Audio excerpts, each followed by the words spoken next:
Chapter 16.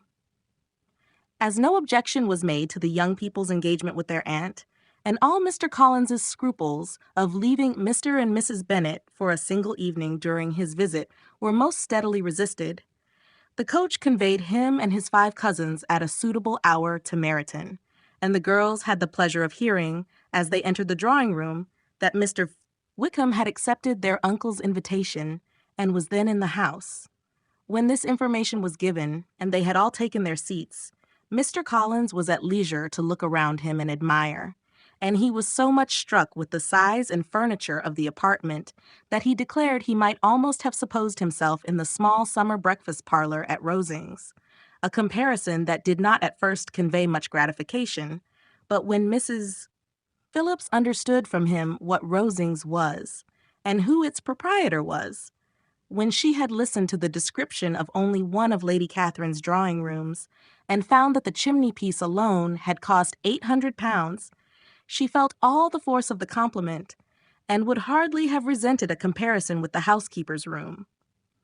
In describing to her all the grandeur of Lady Catherine and her mansion, with occasional digressions in praise of his own humble abode, and the improvements it was receiving, he was happily employed until the gentlemen joined them, and he found in Mrs. Phillips a very attentive listener, whose opinion of his consequence increased with what she heard, and who was resolving to retail it all among her neighbors as soon as she could.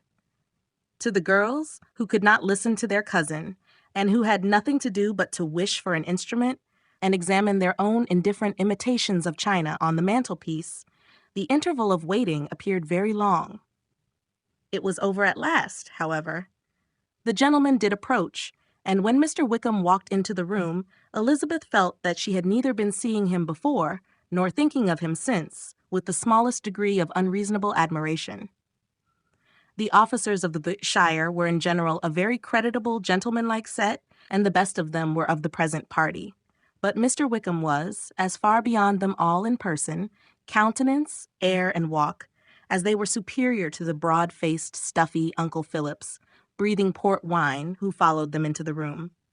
Mr. Wickham was the happy man towards whom almost every female eye was turned, and Elizabeth was the happy woman by whom he finally seated himself, and the agreeable manner in which he immediately fell into conversation, though it was only on its being a wet night, made her feel that the commonest, dullest, most threadbare topic might be rendered interesting by the skill of the speaker. With such rivals for the notice of the fair as Mr. Wickham and the officers, Mr. Collins seemed to sink into insignificance. To the young ladies, he certainly was nothing, but he had still, at intervals, a kind listener in Mrs. Phillips, and was by her watchfulness most abundantly supplied with coffee and muffin. When the card tables were placed, he had the opportunity of obliging her in turn by sitting down to whist. "I know little of the game at present," said he, "but I shall be glad to improve myself, for in my situation in life—" Mrs. Phillips was very glad for his compliance, but could not wait for his reason. Mr. Wickham did not play at whist, and with ready delight was he received at the other table, between Elizabeth and Lydia. At first, there seemed danger of Lydia's engrossing him entirely, for she was a most determined talker. But being likewise extremely fond of lottery tickets, she soon grew too much interested in the game, too eager in making bets and exclaiming after prizes to have attention for anyone in particular. Allowing for the common demands of the game, Mr. Wickham was therefore at leisure to talk to Elizabeth, and she was very willing to hear him, though what she chiefly wished to hear she could not hope to be told, the history of his acquaintance with Mr. Darcy. She dared not even mention that gentleman. Her curiosity, however, was unexpectedly relieved. Mr. Wickham began the subject himself.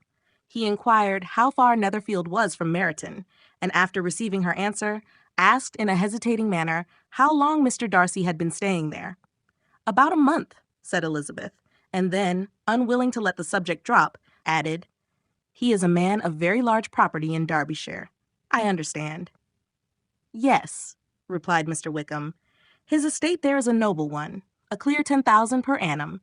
You could not have met with a person more capable of giving you certain information on that head than myself, for I have been connected with his family in a particular manner from my infancy." Elizabeth could not but look surprised. You may well be surprised, Miss Bennet, at such an assertion after seeing, as you probably might, the very cold manner of our meeting yesterday. Are you much acquainted with Mr. Darcy? As much as I ever wish to be, cried Elizabeth very warmly. I have spent 4 days in the same house with him, and I think him very disagreeable. I have no right to give my opinion, said Wickham, as to his being agreeable or otherwise. I am not qualified to form one. I have known him too long and too well to be a fair judge. It is impossible for me to be impartial, but I believe your opinion of him would in general astonish, and perhaps you would not express it quite so strongly anywhere else. Here you are in your own family. Upon my word, I say no more here than I might say in any house in the neighborhood, except Netherfield. He is not at all liked in Hertfordshire. Everybody is disgusted with his pride.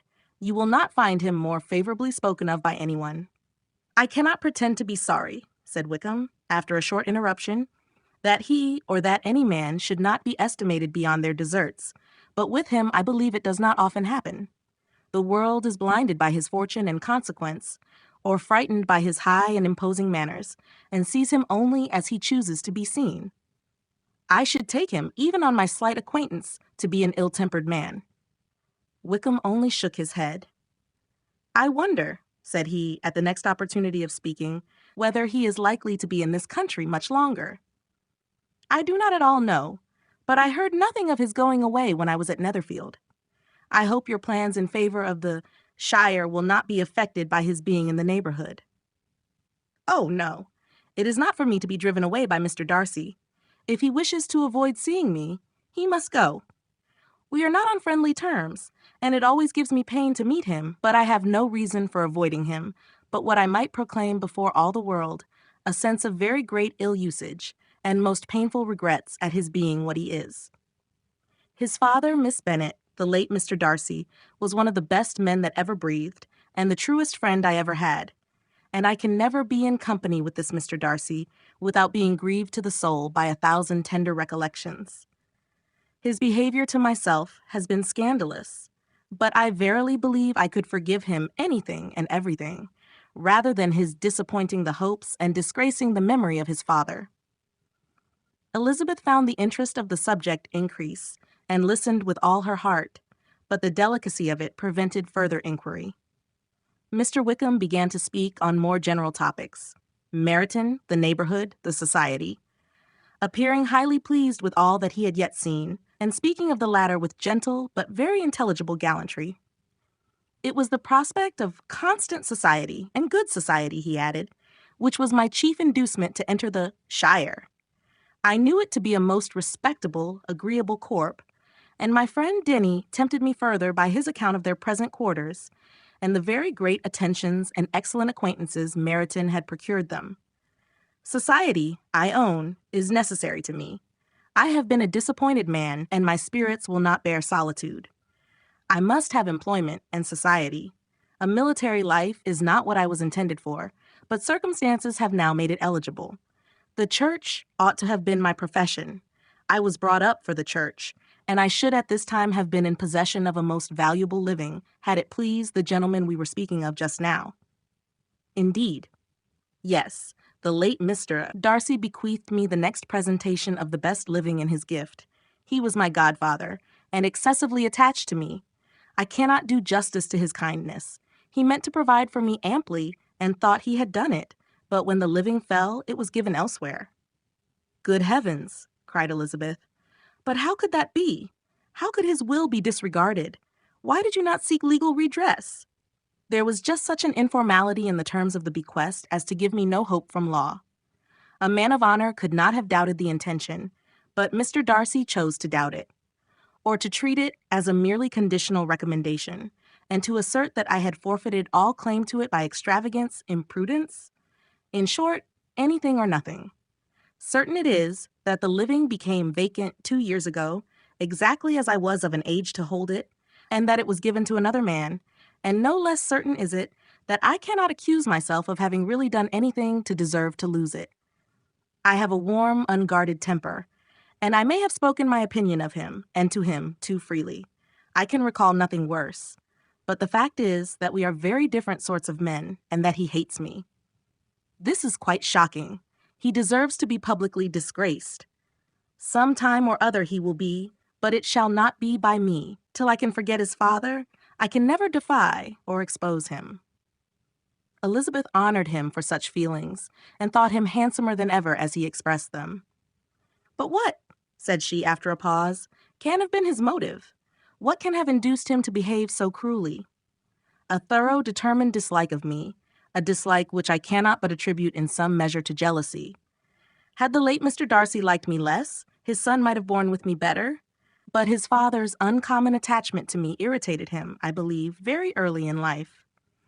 He had not a temper to bear the sort of competition in which we stood, the sort of preference which was often given me. I had not thought Mr. Darcy so bad as this, though I have never liked him. I had not thought so very ill of him. I had supposed him to be despising his fellow creatures in general, but did not suspect him of descending to such malicious revenge, such injustice, such inhumanity as this." After a few minutes' reflection, however, she continued, "I do remember his boasting one day at Netherfield of the implacability of his resentments, of his having an unforgiving temper. His disposition must be dreadful." "I will not trust myself on the subject," replied Wickham. "I can hardly be just to him." Elizabeth was again deep in thought, and after a time exclaimed, "To treat in such a manner the godson, the friend, the favorite of his father." She could have added, "A young man, too, like you, whose very countenance may vouch for your being amiable." But she contented herself with, "And one, too, who had probably been his companion from childhood, connected together, as I think you said, in the closest manner. We were born in the same parish, within the same park. The greatest part of our youth was passed together, inmates of the same house, sharing the same amusements, objects of the same parental care. My father began life in the profession which your uncle, Mr. Phillips, appears to do so much credit to, but he gave up everything to be of use to the late Mr. Darcy and devoted all his time to the care of the Pemberley property. He was most highly esteemed by Mr. Darcy, a most intimate, confidential friend. Mr. Darcy often acknowledged himself to be under the greatest obligations to my father's active superintendence, and when, immediately before my father's death, Mr. Darcy gave him a voluntary promise of providing for me, I am convinced that he felt it to be as much a debt of gratitude to him as of his affection to myself." "How strange!" cried Elizabeth. "How abominable! I wonder that the very pride of this Mr. Darcy has not made him just to you. If from no better motive, that he should not have been too proud to be dishonest. For dishonesty, I must call it." "It is wonderful," replied Wickham, "for almost all his actions may be traced to pride, and pride had often been his best friend. It has connected him nearer with virtue than with any other feeling. But we are none of us consistent, and in his behavior to me there were stronger impulses even than pride." "Can such abominable pride as his have ever done him good?" "Yes. It has often led him to be liberal and generous, to give his money freely, to display hospitality, to assist his tenants, and relieve the poor. Family pride and filial pride, for he is very proud of what his father was, have done this. Not to appear to disgrace his family, to degenerate from the popular qualities, or lose the influence of the Pemberley house, is a powerful motive. He has also brotherly pride, which with some brotherly affection makes him a very kind and careful guardian of his sister, and you will hear him generally cried up as the most attentive and best of brothers." "What sort of girl is Miss Darcy?" He shook his head. "I wish I could call her amiable. It gives me pain to speak ill of a Darcy. But she is too much like her brother. Very, very proud. As a child, she was affectionate and pleasing, and extremely fond of me, and I have devoted hours and hours to her amusement. But she is nothing to me now. She is a handsome girl, about 15 or 16, and I understand, highly accomplished. Since her father's death, her home has been London, where a lady lives with her, and superintends her education." After many pauses and many trials of other subjects, Elizabeth could not help reverting once more to the first and saying, "I am astonished at his intimacy with Mr. Bingley. How can Mr. Bingley, who seems good-humored itself, and is, I really believe, truly amiable, be in friendship with such a man? How can they suit each other? Do you know Mr. Bingley?" Not at all. He is a sweet-tempered, amiable, charming man. He cannot know what Mr. Darcy is. Probably not, but Mr. Darcy can please where he chooses. He does not want abilities. He can be a conversable companion if he thinks it worth his while. Among those who are at all his equals in consequence, he is a very different man from what he is to the less prosperous. His pride never deserts him, but with the rich he is liberal-minded, just, sincere, rational, honorable, and perhaps agreeable, allowing something for fortune and figure. The whist party soon afterwards breaking up, the players gathered round the other table, and Mr. Collins took his station between his cousin Elizabeth and Mrs. Phillips. The usual inquiries as to his success were made by the latter. It had not been very great. He had lost every point.